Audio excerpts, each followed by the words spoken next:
എന്താണെന്നറിയാമോ നിങ്ങൾക്ക് ആർക്കെങ്കിലും? ഇതെന്താണെന്നറിയുവാണെങ്കിൽ എല്ലാവരും ഒന്ന് അത്ഭുതപ്പെട്ടു പോകും കേട്ടോ. ഇന്ന് രാവിലെ ഞാൻ ഇടിയപ്പത്തിന് പൊടി വാട്ടിയെടുക്കാനായിട്ട് ഞാൻ കുറച്ച് വെള്ളം വെച്ചിട്ടുണ്ടായിരുന്നേ.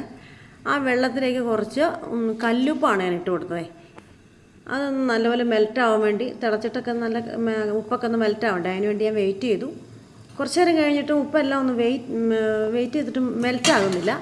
അപ്പോൾ ഞാനത് നോക്കി, ഒന്ന് എടുത്ത് നോക്കിയിട്ട് ഇളക്കി നോക്കിയിട്ടും അത് അങ്ങനെ തന്നെ കിടക്കുന്നു. അപ്പോൾ ഞാനതൊന്ന് എടുത്തൊന്ന് വെറുതെ സ്പൂണിലൊന്ന് എടുത്തൊന്ന് തോണ്ടിയെടുത്ത് നോക്കി. എൻ്റെ പൊന്നെ, നമ്മളാരും വിശ്വസിക്കില്ല കേട്ടോ. എന്താണെന്ന് വെച്ചാൽ എന്തെല്ലാം മായമൊക്കെയാണ് നമ്മുടെ ഓരോ പ്രോഡക്റ്റിൽ നടക്കുന്നതെന്നേ.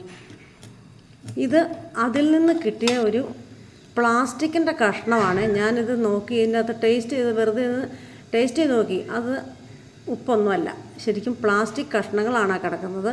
ഇത്രയേ ഞാൻ എടുത്തുള്ളൂ, ഇനിയും അതിനകത്ത് കിടപ്പുണ്ട് വെള്ളത്തിൽ. അപ്പോൾ ഇതെല്ലാവരും ഒന്ന് ശ്രദ്ധിച്ച് നോക്കൂ. ഇനിയാണെങ്കിലും നിങ്ങൾ എടുക്കുമ്പോൾ, അപ്പോൾ നമ്മൾ ഉപ്പ് പൊടിയിലാണെങ്കിൽ അപ്പോൾ എന്തായിരിക്കും, പൊടിഞ്ഞായിരിക്കും കിട്ടുന്നത്. ഇതെല്ലാം നമ്മുടെ വയറ്റിലാണ് പോകുന്നത്. എന്തെല്ലാം അസുഖങ്ങൾ, ഇങ്ങനെയുള്ള കാര്യങ്ങളൊക്കെ നമുക്കുണ്ടാവും. അപ്പോൾ എല്ലാവരും ഒന്ന് ശ്രദ്ധിച്ചോട്ടെ, എല്ലാവരും ഒന്ന് ട്രൈ ചെയ്തു. ഇതൊന്ന് ഉപ്പൊക്കെ ഒന്ന് വെള്ളത്തിൽ മെൽറ്റ് ചെയ്ത് നോക്കുക. അപ്പോൾ കാണാം, ഇത് കണ്ടോ, ഈ കിടക്കുന്ന എല്ലാം പ്ലാസ്റ്റിക്കിൻ്റെ കഷ്ണങ്ങളാണ്. അപ്പോൾ എൻ്റെ അനുഭവം ഞാനിവിടെ നിന്ന് പങ്കുവയ്ക്കുകയാണേ.